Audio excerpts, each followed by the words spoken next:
Welcome to the Fig Hub community, where we talk all things wrestling and collectibles, debauchery, unboxings and raffles, and beers, auctions and fig hunts, beers.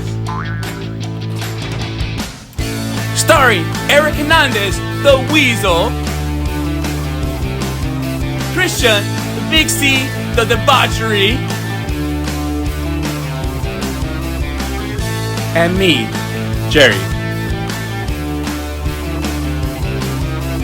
Welcome to another special episode of Fig Hub Community. We are here with the one and only Brian Hardy. We want to thank again 5x5 for making this happen for us. Christian, you got your 5x5? Got mine. You're so professional today. Let's make sure you stay professional. Unlike last week, we had to put Christian on restriction because we were not happy with the way he behaved last week. But he's good to go. We're ready to party.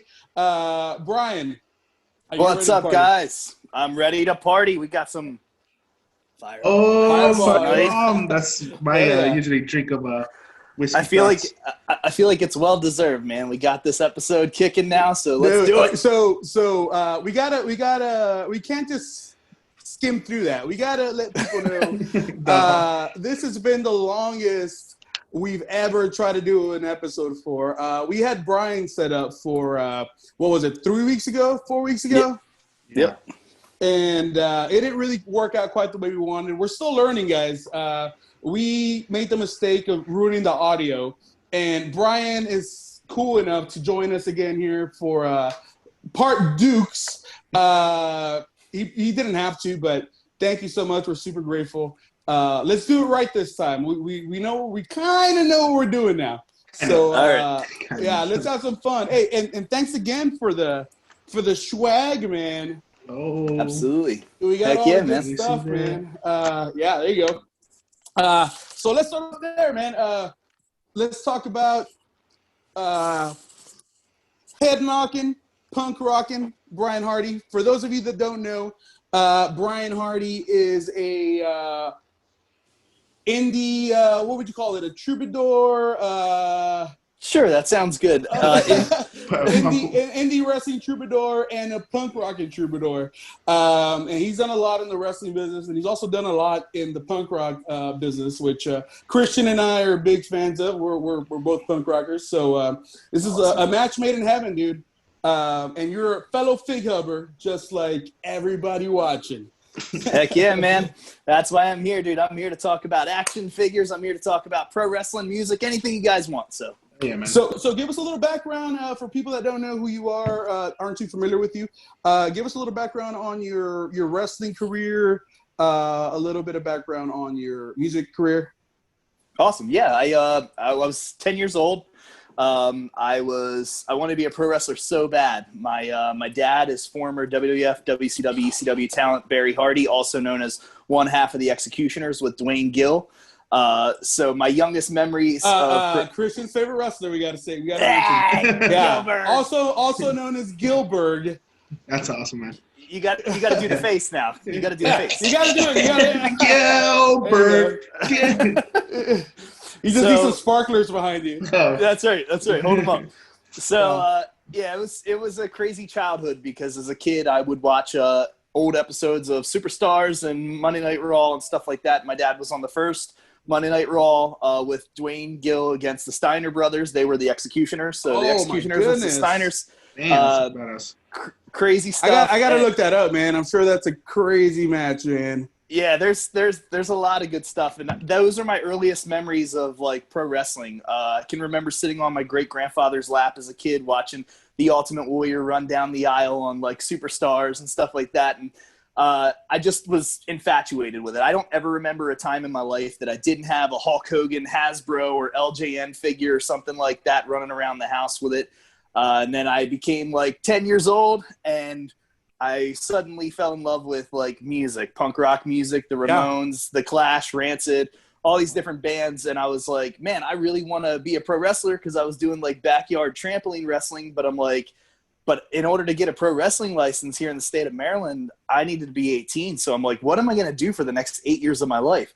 So I asked for a guitar that Christmas from my grandparents, and I started a band, and which was called the Midfields, and started playing for years and years and years, and playing shows everywhere and touring and doing crazy stuff. And then I went solo in 2013. That was after I was a pro wrestler. I was a pro wrestler when I turned 18 finally. So and yeah, man, it's been a wild, crazy adventure. The crazy life of a rockin' professional wrestling. A journeyman. A journeyman.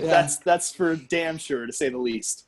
Full disclosure, Christian gets mad when I mention this, but there's a certain someone from one of those bands that you mentioned. It's actually a fake upper too. We'll leave it to y'all's imagination, and y'all can do your research. But that's awesome. I know exactly who you're talking about, but I won't say it either. Yeah. He's a fake upper too, just like us, right? Great dude. Yeah. So, man, so let's talk about PWI 500. Let's go into that story a little bit, man. I know that you were super proud of it. I would be too. I remember growing up as a kid, going to the local Walmart or, the local grocery store and picking up my PWI. And then when the PWI 500 came out, that was a really important issue to grab, right? So I'm sure it meant a lot to you to be a part of it. What was that like? It was actually crazy, and I'm a huge CM Punk fan, which, as you guys know, you guys sent me a cool CM Punk figure. Yeah. Right over there in my CM Punk collection now. Yeah, awesome. He was number 1 on the top 500 that year in 2012, and I was number 500. Yeah. And to a lot of people, it was a running joke because it was like, you just barely made the cut. Fuck that. That's badass. That's like every boy's dream, man. I mean, at least like any Mark boy's dream, I guess, right? Yeah. Well, you got to figure. I tell people all the time. I'm like, imagine how many. Like, we can't give an exact number because we don't know, but imagine how many people are independent wrestlers around the world. I mean, we're talking about the UK, Mexico, all that kind of stuff, and this is all covered in one magazine. So to make the back of the list was completely fine for me because I was it was scary enough for me to go, oh, man, I just made the cut. But at the same time, I was so grateful to even be in that same list as everybody. It made it even sweeter that Punk was number 1 because Chris Jericho said it on his podcast. The only numbers that people ever really pay attention to are number 1 and number 500. There you go. So you're on someone's eyes. Yeah. So you usually scroll through the middles. Yeah. Yep. And it was crazy to me because it was one of those things where I said to myself, you know what, this is huge. That was a big year for me in general in 2012. I started training in 2008, and then in 2009 I had my first pro match in Buffalo, New York for Next Era Wrestling. But in 2012, when I made the PWI Top 500, that was the same year that I had wrestled Jerry Lawler. That was the same year that I wrestled Ryback on SmackDown. And just a bunch of great stuff. Yeah, that's awesome, dude. Brutus Beefcake, Hexall, Jim Duggan, all these different guys I wrestled that year in 2012. So you can't say Brutus Beefcake without saying Brutus the fucking Barber Beefcake. Brutus the fucking Barber. Yeah. Hell yeah, man. That's awesome. So you mentioned it yourself. So let's talk about the time you wrestled the King, which is, again, on... Head knocking punk rocking right here. I wrestled the King, which is one of my favorite tracks off of this. And you kind of go into detail. Yeah, and it's awesome, man. You kind of go into detail about your experience with him. For our fellow Fig Uppers, can you tell us a little bit about that? Sure, yeah. So I ran an independent promotion here in Maryland from 2010 to 2015 called the Maryland Wrestling Federation. And it was literally everything that you dream about as a kid. If you could make your own, fantasy even into figures, if you have a fantasy fig fed or whatever, you want to book this guy against this guy and stuff. I was like 19 years old. I was like, I'm going to take all the money that I would normally waste on random shit, and I'm going to turn around and start my own professional wrestling company. So I did. We weren't funded by anybody else. It was literally myself and my wife. We handled everything. My grandmother had helped me obtain my first wrestling ring. And before I knew it, I was creating matches with real life guys that I grew up idolizing and playing with their action figures as a kid. So I always tell people it's weird to write paychecks for Shane Douglas and Terry Funk and stuff like that. It's mind boggling. And that's amazing, man. So can I ask you, Sure. how would you book the debauchery in your Fed? I gotta ask. I gotta ask. I can't help it. And then we'll go into Jerry Lawler right after this. But I gotta know, how would you book him? How would we introduce him? I'd call and say, all right, we're going to book you for Baltimore on this night. And then he would try to say, who am I wrestling? And I'd say, we'll worry about it when you get here. Yeah. And then just get here. Like, I pay. He would show up, and we'd get him to the ring, and he'd be there, checking his wrist tape and everything like that. And then all of a sudden, out of nowhere, the lights would go out. And the lights would come back on, and there'd be guys standing there with sparklers, and it'd be like, Gilbert! That was a swerve. Hey, that was a swerve, man. I wasn't expecting that. You've been through me right there. I was not expecting that at all. And then we'd have him jump Gilbert, boom, as soon as Gilbert got in the ring, and then we'd have Gilbert shoot him off, spear, jackhammer, take it home. I don't know if you can pick him up. I'm not sure Gilbert we gotta add Gilbert on the lower third right for there. this. Yeah, right there, little Gilbert right there. Oh man, I'm sorry. Okay, so tell us about your experience wrestling Jerry the King Lawler. He just turned 70 years old. He had a big celebration of life and of his career. Man, it was awesome. So what was it like to be in the ring with a legend like Jerry the fucking King Lawler, dude? Man, talk about crazy. And it was one of my biggest mark out moments, but it's one of those situations where I knew going into it, I gotta feel like I belong. I gotta feel like I'm just one of the boys. I can't be like marking out and freaking out for him. Now, the hardest part about that is, as a promoter, I'm doing business and I'm on the phone with his agent and stuff. Now, there's a funny backstory to this.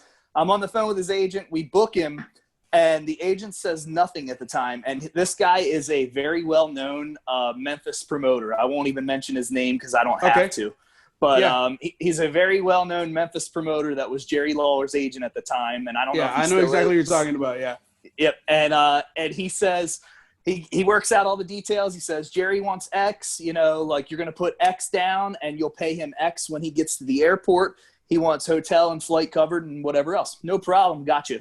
So the day before the show, literally he calls my wife. He had my number and my wife's number. My wife handled 90% of the business stuff. And he calls that day and he says, Jerry's not happy with his flight arrangements. He only flies American Air or whatever it was at the time. Yeah, we had him booked for like a Southwest flight or something like that. Okay. So now we've lost our money on the Southwest flight. We can't even. So you have to rebook.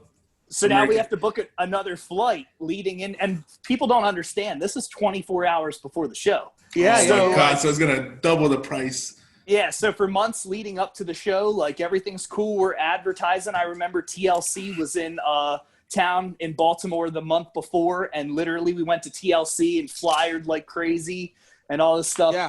Jerry Lawler versus Brian Hardy, main event match for the MWF Championship. And there was a very big build to it on our little preview shows that we had on YouTube and stuff leading up to it. Yeah. And basically the flights get all messed up. We had to book another flight, so we lose money on flights. He turns around and he says, I forgot. And keep in mind, I wrestled him the night before the 2012 Royal Rumble. So he made a surprise. My goodness. He made a surprise guest appearance in the Royal Rumble the next night or whatever. But he's like, it was crazy. So I'm sitting there, and the agent says, I forgot to give him – he was in such a hurry to get out of here. I forgot to give him his half deposit pay. Oh, my God. So what I'm going to need you to do now is I'm going to need you to pay the full amount again for Jerry to be there as soon as he gets there. And I said, let's send more money. Like, don't worry about it. Dude, he was trying to work me. He thought I was just some mark promoter or whatever. I was so flipping mad, dude. I was like, till this day, like if this guy ever sees this video, he'll know I'm talking about him. And oh my God, hey, this is so much better. I'm so glad we have to redo this because this is so much like more in depth and intense in the first one. I'm glad you're going there. So next time we interview him, let's do it later and later. Like so he gets like we'll just keep on messing up. So all of a sudden he's like, yeah, Jerry's going to need his full pay. And I said, well, I sent you half the pay. And he goes, yeah, but I didn't have time to get it to him. So I'll tell you what I'll do. I'll FedEx you the pay in a couple days if you just pay him out of your pocket the full pay. I'm like, do I have dumbass written on my forehead now? This is nuts, man. So I'm like, no, that's not going to work for me. My wife is going crazy. I'm going crazy. And he's like, well, I can just not have Jerry show up tomorrow. How does that sound? And I'm like, now he's playing games. So I'm like, all right, dude. I'm like, I'll tell you what I'll do. You're going to FedEx me a check to my doorstep first thing tomorrow, early a.m. I was like, it will arrive at my house. I'll take it to the bank. I'll cash that. And then I will pay Jerry out of that and whatever else. So he does it, throws a big fit. I mean, me and him are back and forth, and he's like, what? You're a wrestling promoter. You don't have money? Ha, ha, ha, ha, ha. Like, of course not. You're an indie wrestling promoter. There's a big difference. Yeah. So it's like Christian booking like it's punk rock bands and they try to big time them. You know, it's happened to you too, right? Like, and it's like people that you look up to and like people that you thought were going to be cool and you know, you never know, right? But at least Jerry Lawler has like a middleman and he saves face, right? Yeah. Well, I was going to say, so Lawler knows nothing about any of this. So exactly. I imagine he doesn't. Yeah. Yep. By this time, I'm literally like, man, I'm about to put my foot up this guy's ass, like through the phone. Like, this is horrible. So then all of a sudden, the check comes the next day. I go to the bank, I cash it, I pull the money out, and I meet Lawler at the airport with the full amount of money and everything like that. Hotel's taken care of. Everything's rock and roll. I lost money on the flight, so be it, whatever. Jerry gets in the car, hand him the money right over. He's super polite. My son is like 3 years old at the time. He's sitting in the back seat. He's freaking out because the King's in the car with his dad. So now he's like, can we stop off? He's like, how far away are we from the venue? I'm like, about 10, 15 minutes. He's like, can we stop off and eat somewhere? And I'm thinking like, yeah, sure. Like wherever you want to go, Olive Garden, anything like that. He's like, can we stop at Kentucky Fried Chicken? And I'm like, yeah, man, that's cool. So me and the King are sitting in KFC with my son, and my son's listening to me and King talk, and like King's like, so what's your idea? And I tell him the whole backstory to everything, but I said, like, I don't really want to talk about the match. He goes, I don't really want to talk about the match either. I said, I know you're a Memphis boy. I've already wrestled Buddy Landell and all these other guys. Like, we don't talk about the match. We just go out there and that's the real art, man. Like, go out there and do it and like call it in the ring, right?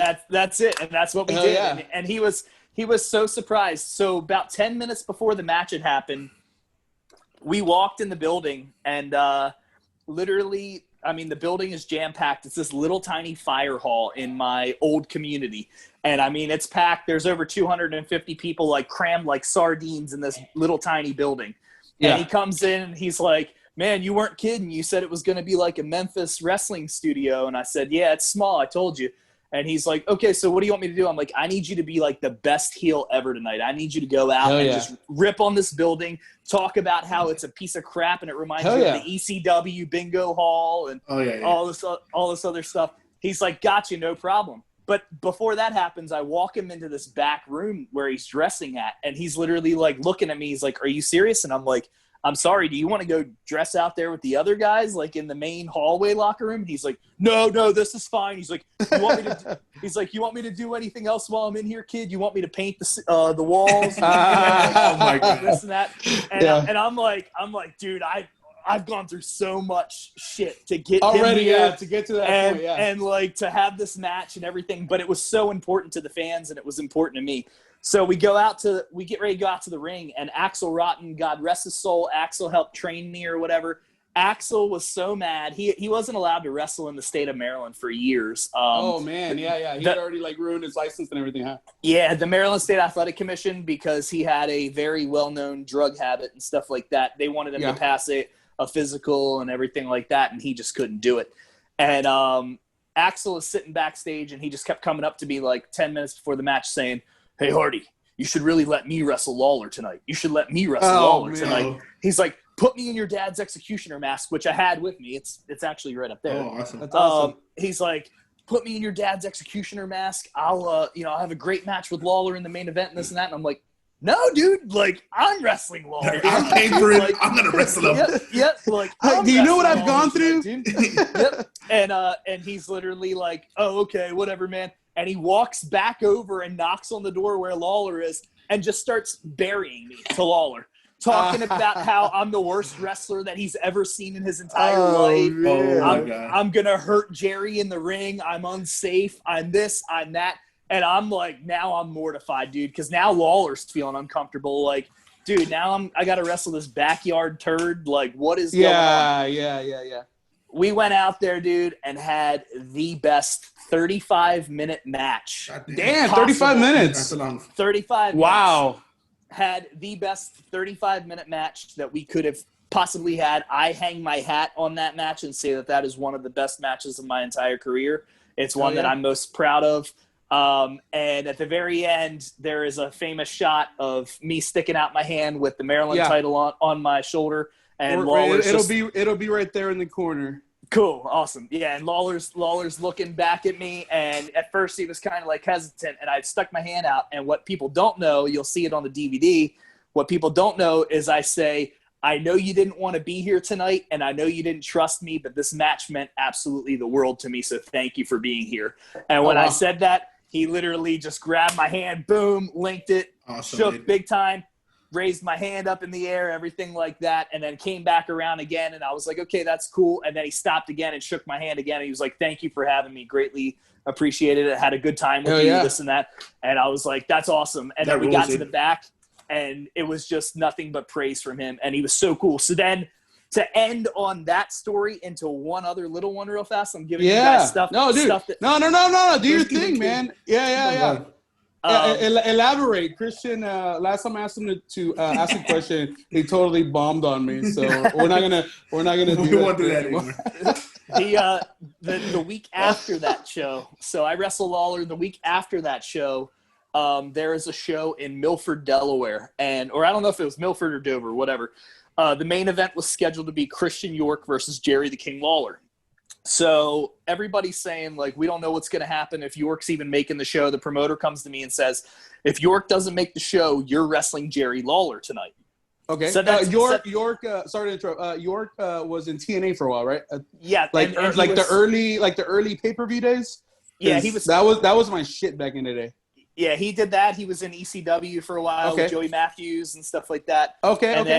And then he did the TNA gut check around the same time that this match was happening with Lawler and stuff like that.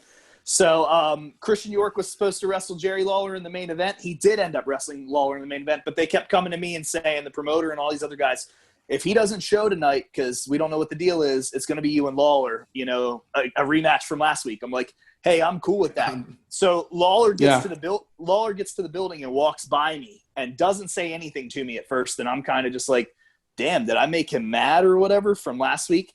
The promoter comes and finds me 3 minutes later, and I'm in the middle of talking to D. Edwards, who is now a referee at WWE. He's Derek Moore. And he literally, we're talking about the last week, and the promoter comes and taps me on the shoulder and says, Jerry Lawler wants you in his locker room right now. And I'm like, okay. So I literally go walking by, and all these guys are looking at me and stuff. I grab my bags and I go walking by. And I sit down and I'm like, yes, or I walked in. I said, yes, sir. How can I help you? What do you need? What's going on? He's like, nothing. He's like, I wrestled you last week, so I just wanted somebody to sit here and chat with. He's like, you were really good to me. Awesome, dude. So the King let me in his dressing room, and it was just literally me and him just sitting there shooting the shit all night long while all these other guys were looking at me like, why is Brian Hardy allowed in Jerry Lawler's dressing room? Like, it was awesome, dude. It was like the highest amount of praise that I could have received on the independent level. Hell yeah. And you were telling me that he let you kick out of the pile driver too, right? Yeah, which was a big thing. That was a big thing too. He said to me, he goes, I'm going to hit the pile driver on you. That was the only part we talked about of the match. He said, you're going to hit me with, I'm going to hit you with the pile driver. You're going to kick out on 2. He said, and then we're going to work our way back up. I'm going to miss something. You're going to hit me with your super kick, and then I'm going to kick out. So we're going to kick out on each other's finishes. I was like, yeah, that's cool, man. That's awesome. Yeah. So at the time, I did not know anybody else that had kicked out of the pile driver. Like, the only person I even knew that, like, didn't sell the pile driver was Road Warrior Hawk. Like, when he gave him the pile driver, Hawk stood right up. He just stood right back up. Yeah, exactly. Yeah, but to me, it was crazy, though, because I'm just like, man, like, Jerry Lawler's so awesome. And still to this day, he's one of my favorite wrestlers, one of the nicest dudes. He's amazing, man. conventions, and he's super cool to my son still. Like, he remembers him. It's awesome. That rules. That's great, man. Especially being the king. He really is a king, man. Like he is, man. Everything that he did in Memphis and did with Andy Kaufman and stuff. That stuff is the thing of legend, right? So anyway, legendary. We're not gonna make this a Jerry Lawler podcast because we're getting close to that. Let's talk about your AWA wrestling figure collection, man, because you know that it's almost become a thing of infamy. When people talk about Brian Hardy, they talk about three things. They talk about his wrestling career, they talk about his music career, and they talk about his AWA collection. Heck yeah, man. Let's talk about Show them the tattoo first. Show them the tattoo. Yeah, I was gonna say. So there's that right there. Boom, got it inked in the skin, man. I was a diehard AWA fan. As a kid, I played with the Remco figures. Those and LJNs were really the first deals that I ever, played with that I didn't even know at the time what, this figure or that figure was or whatever. But as an adult, about 15, 16 years old, I fell in love with watching Vern Gagne versus Nick Bockwinkel. I fell in love with watching Vern Gagne versus Billy Robinson and so on and so forth. Tag matches, I was huge into the Midnight Rockers versus Doug Summers and Buddy Rose for the tag belts and stuff like that. So I just got infatuated with the idea of like, dude, I need everything AWA Remco. I need over in the back here, you can't see it, but like I've got a humongous AWA flag hanging in my room, like in the studio room up here. Well, we're gonna add all that because on the first episode that we botched, you had sent us some videos to go along with the episode. So we're gonna add all that. We're gonna add all that right now. So back here I've got like the AWA Remco belt with Rick Martel on the cardboard, still in the package. My favorite AWA Remco figures for sure have to be, I'd say Doug Summers is at the top of the list. And Nick Bockwinkel. But I mean, there's really too many to choose from. I mean, I love the Rick Martel figure. I love the Fabulous Ones, and the list goes on and on. My favorite piece in the whole entire collection would probably have to be, there's a Dory Funk figure that sits over here from the Popey line, which is 1981 Popey Japan. Oh, awesome. I guess that would probably be both. That would probably be the highest valued figure as well as just my favorite figure from my collection. It's so hard to find. 1981, it's the first quote unquote action figure, not from the United States, but just in general. So that there was 10 figures in that line, and most of the wrestlers in that figure line were all American wrestlers that they just happened to make Japanese figures of, with the exception of like Antonio Inoki and Mil Mascaras. Hey, Brian, tell us about your WWE run experiences. Oh, man. Well, in 2012, I actually it was the first time I worked for WWE. I had wrestled Ryback on SmackDown. The night before that was my first night working for WWE. It was at the Nassau Coliseum in Long Island. I still remember getting the phone call. I was working at a biolab, and the lady had called me that day from Talent Relations, and my phone rang, and I'm like, oh, shit, it's a 202 Connecticut, number. Yeah. Like, this has got to be Titan Towers. Like, what? So I answered, and I'm like, hi. And she's like, hey, Brian, this is Amanda with Talent Relations at WWE. How are you today? I'm like, fantastic. Like, what's going on? And she's like, William Regal wants to have a tryout with you on June I think it was the 18th or something like that at the 2012 at the Nassau Coliseum for Monday Night Raw, and then the next night, my hometown, Baltimore, at the Baltimore Arena for SmackDown. And I'm like, sweet. So what people don't know is that the first night that I ever was working for WWE as an extra, I was actually supposed to wrestle Dean Ambrose that night. It was his first night in WWE, and or his first little run, like just coming from CZW, signed to WWE, still wearing trunks. This was way before the Shield or anything like that. That's when he was cool. Yeah. I'm not a big fan. Anybody who knows me knows I'm not a big fan. But there was a good run that he had there for a while. Like when he was supposed to do shit with Mick Foley, that stuff was supposed to be really cool. Yeah, he's a very nice guy in real life. We could cut this if you need. No, you're good. It was funny though, because Mark Carano, who was in charge of extra talent at the time. It was kind of like a little rib where like they were like, hey, Hardy, you're dark tonight. And I'm like, okay, great. So like I like put on my gear, and the rule backstage at WWE is you rather have to be in your ring gear at all times, or you have to be in a suit and tie, like if you're not needed for, anything, any matches or any segments for the night or whatever. So I'm like, great. So I put on my ring gear and stuff. And then they're like, just kidding, Hardy, you're not dark tonight. Rodriguez, you're dark tonight. And then literally I had to get dressed back in my suit and tie and everything. And this other guy's getting dressed and all like wrist taped and pumped up. And then they come back and they're like, just kidding, Rodriguez, you're not dark tonight. Oh my Hardy, God. you're dark tonight. This went on. That would really, like, regardless of like, even though you're working for the greatest company like that you ever thought as a kid, that would really piss me off. Like now as an adult, it's like, man, don't jerk me around like that. I was hot. I was very mad about it. And like, but of course up there you're just thankful for the opportunity to even be there. So you're like, so I think after the third or fourth time of it happening, because I thought it was like such a rib and such a joke, I just started pulling my suit on over top of my wrestling gear. So I'm like, if they tell me that they're going to use me tonight, then I can just rip off the tie like Superman, Clark Kent style. Like, all right, I'm ready. But it never happened that night. I left Nassau very upset. The first two people that I ever ran into at WWE was Cyndi Lauper and Roddy Piper, because that night they were doing it was like the anniversary of Cyndi Lauper. It affiliated with wrestling or whatever. Oh wow, like the Wrestling Collection. Yes, yeah. And Heath Slater, they did a segment with him. Like that was around the time all the Legends stuff was happening with Heath. So that was kind of fun because I remember like people are like, "What's your first memory of WWE?" I'm like, I remember walking into the hallway at the Nassau Coliseum and Roddy Piper and Cyndi Lauper both standing there, like right where I had to walk by. And then both stopping to say hello to me and like shaking my hand. And I'm thinking like, this is Roddy Piper. This is Cyndi Lauper. They don't have to like stop and say hi to me. Like this is awesome. Yeah.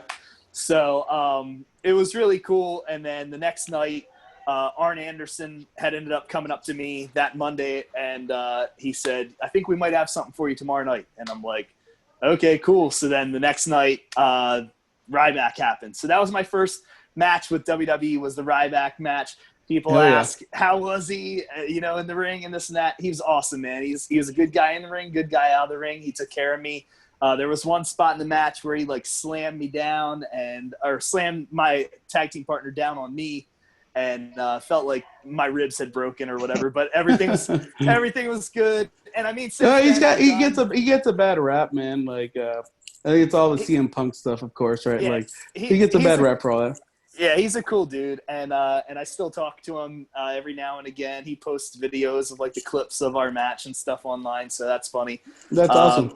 I've done numerous things, man. Like I've been on WWE Backlash 2016 in the segment with AJ Styles backstage, where right before he beat Dean Ambrose for the title, he came up to me and he was like, "You're destined for failure, kid." I think I remember that. And I had like bleached blonde hair and that. I've done the conga line like a ton of times. So I've been in the No Way Jose conga line.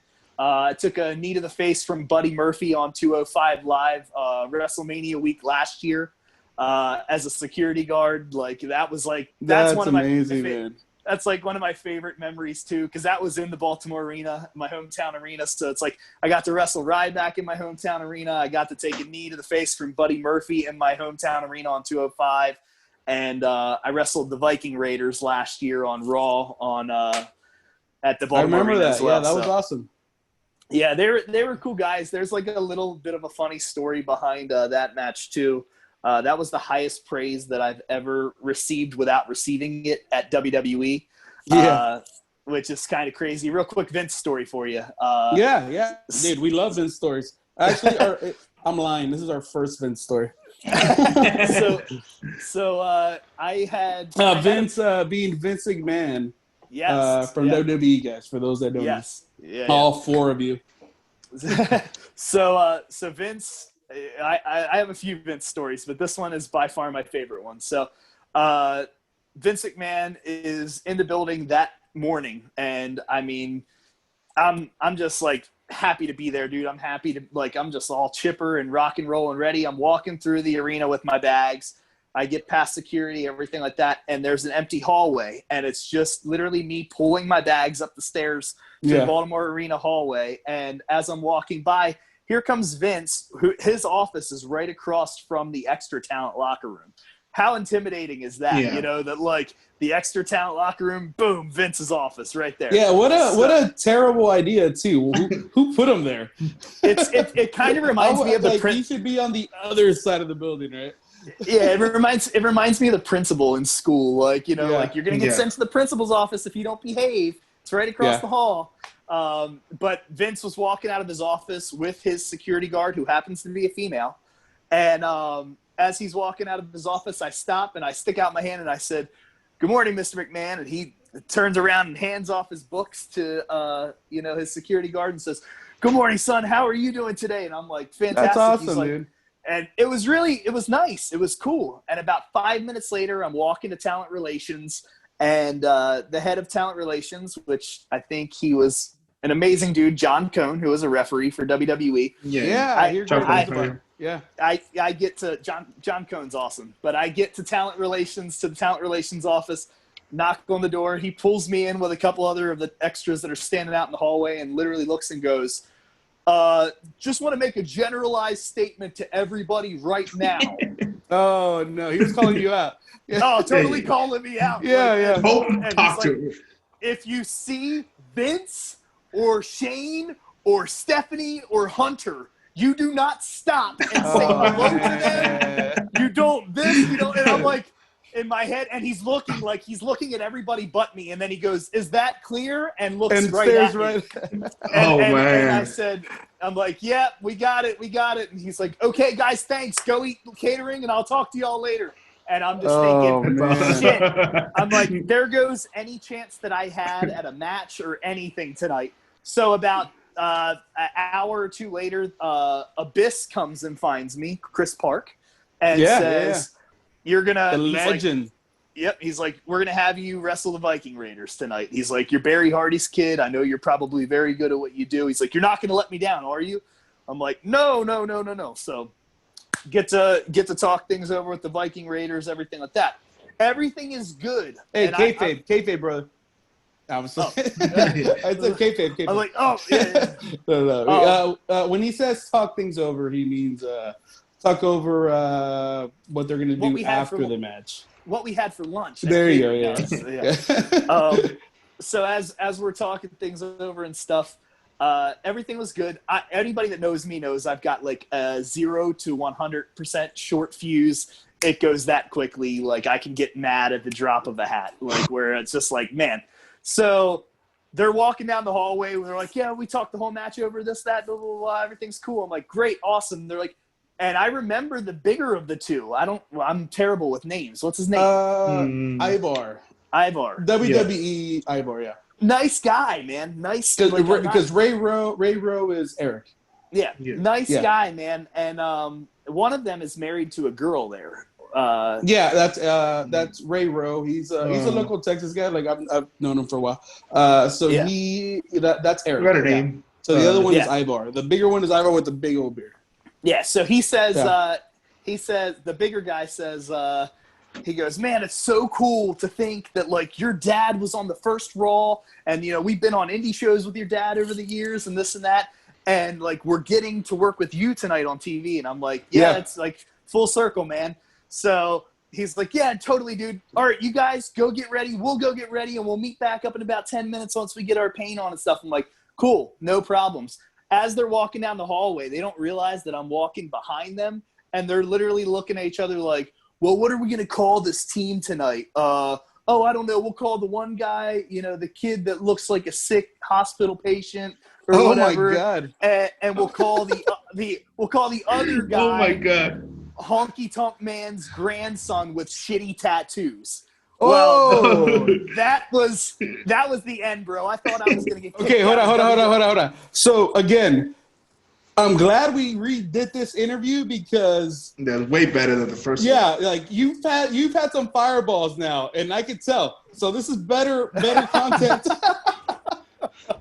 So Oh, literally, man. I'm fuming, dude. Like, I am so mad. I'm like, all right, I'm about ready to, like, this is it. I'm never going to get booked to WWE again because I'm going to end up knocking out one of the Viking Raiders. Like, Yeah, this is not good, man. Oh, my So, goodness. I'm calm, I'm cool, I'm collected. I'm like, hey, dude, it's all good because I'm thinking I want a job. I have a wife, I have kids.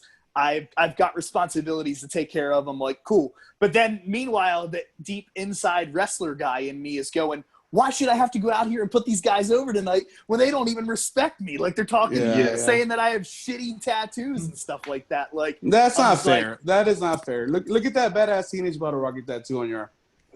thank you, dude. There you go. And so- the AWA one. You got some nice tattoos. Stray Cats. And Stray they're Cats. all, There you go. they're all done by the same guy, and There this you guy go. has tattooed like Kid Rock, Good Charlotte, like a ton of different people. So I'm just like, man, Christian's favorite bands. But Hey, just, Brian, that's awesome, man. I'm sorry. Go ahead. it just made me, it like had me furious. So we go out, they take good care of me. I listen to everything they say.